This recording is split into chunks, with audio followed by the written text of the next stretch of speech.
नमस्कार, मैं हूं गौरव भारती। आप देख रहे हैं जुर्म कब तक टीवी न्यूज़। आज की बड़ी खबर, नदी कटान से बचाव को लेकर पीड़ितों ने सिंचाई विभाग के खिलाफ किया जोरदार प्रदर्शन। खबर विस्तार से। मामला जनपद पीलीभीत की तहसील पूरनपुर के ट्रांस शारदा क्षेत्र के ग्राम श्रीनगर का है।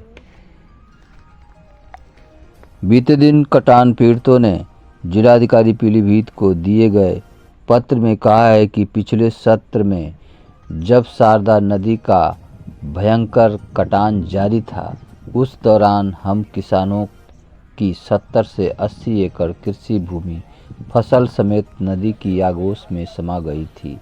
उक्त संबंध में जिलाधिकारी पीलीभीत एवं अधिशासी अभियंता बाढ़खंड पीलीभीत को अवगत भी कराया गया था और शीघ्र ही बचाव कार्य शुरू किए जाने की मांग की गई थी, जिसमें कहा गया था कि बंधा जियो ट्यूब रामदरस के खेत से सत्य नारायण दास के खेत तक 120 मीटर, सत्यनारायण के खेत से लाल बहादुर के खेत तक 200 मीटर, कटर व कटर के मध्य पर कोपाइन लगाया जाए,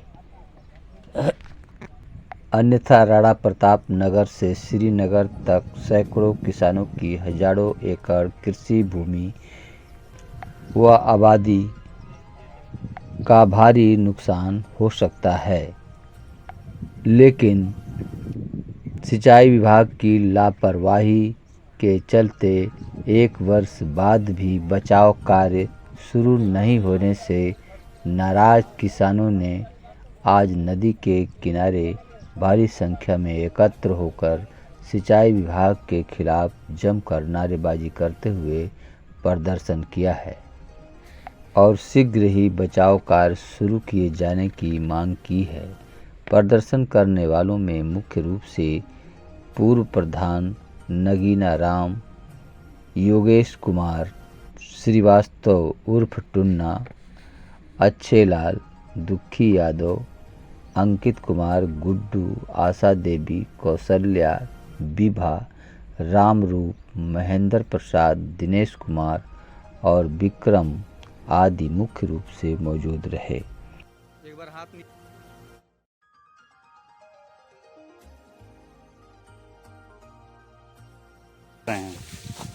विरोध प्रदर्शन इसलिए कर रहे हैं, वैसे तो 20 साल से कटान, नदी का कटान हो रहा है और सैकड़ों एकड़ जमीन, कई गांव नदी में चले गए।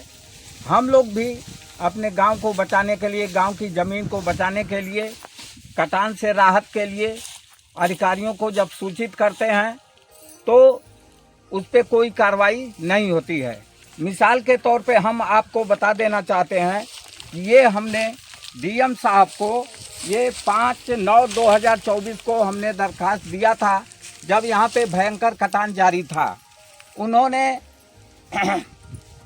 विभाग को सौंपा, एक्शन साहब को सौंपा और वो तत्काल वहाँ एक खाना पूरी इन लोगों ने किया, लेकिन उसका कोई लाभ नहीं मिला। इसके बाद एक बहुत महत्वपूर्ण बात यह है कि जिन लोगों की ज़मीनें देखिए खड़ी है, ये देखिए केला है आपके सामने, कैसा ये केला खड़ा है, लोगों का ये सब फसल खड़ी है, ये सब खतरे में है। तो इन लोगों ने कुछ किया नहीं।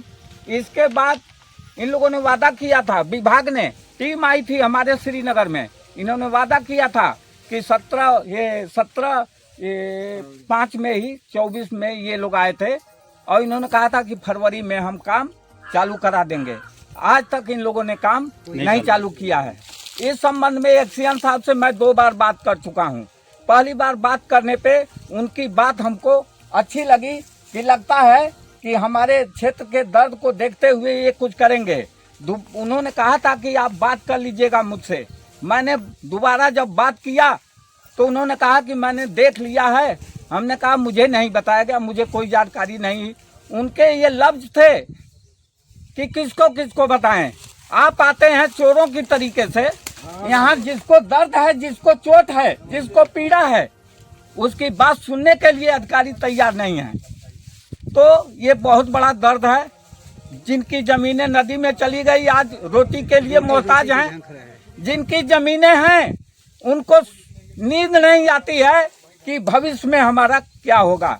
हमारा अभी फिलहाल ये मांग है, बहुत लंबा प्लान नहीं, इनको तो एक परियोजना बना करके, जैसे राणा प्रताप नगर और नरोसा में इधर इन्होंने सैकड़ों करोड़ रुपया लगा दिया श्रीनगर और आजाद नगर को बचाने के लिए, उसी तरीके की आगे एक परियोजना बना करके बचाया जाए। लेकिन तत्काल काम यह है कि जो इन्होंने बंधा बनाया राम दरस के खेत से लेकर के, क्योंकि 400-500 मीटर ये बंधा टूट चुका है, वहाँ साबित है, वहाँ से लेकर के और लाल बहादुर के खेत तक अगर ये इस समय कटर लगा करके, और कटर वो नहीं जो बोरी में 10 किलो मिट्टी ला करके डाल देते हैं। यहाँ हम खड़े हैं, ये जियो बैग यहाँ हम खड़े हैं, इसने रोका है। आप देख सकते हैं कि वहाँ भी इस ठोकर ने कुछ बचाव काम किया है। ऐसे ठोकर लगनी चाहिए और बीच में जो गैपिंग है ठोकर के बीच में, उसको परक्यूपाइन लगा करके इलाके को बचाने का काम करें। आज की खबरों में बस इतना ही। अन्य खबरों को देखने के लिए बने रहें जुर्म कब तक टीवी न्यूज़ पर। धन्यवाद।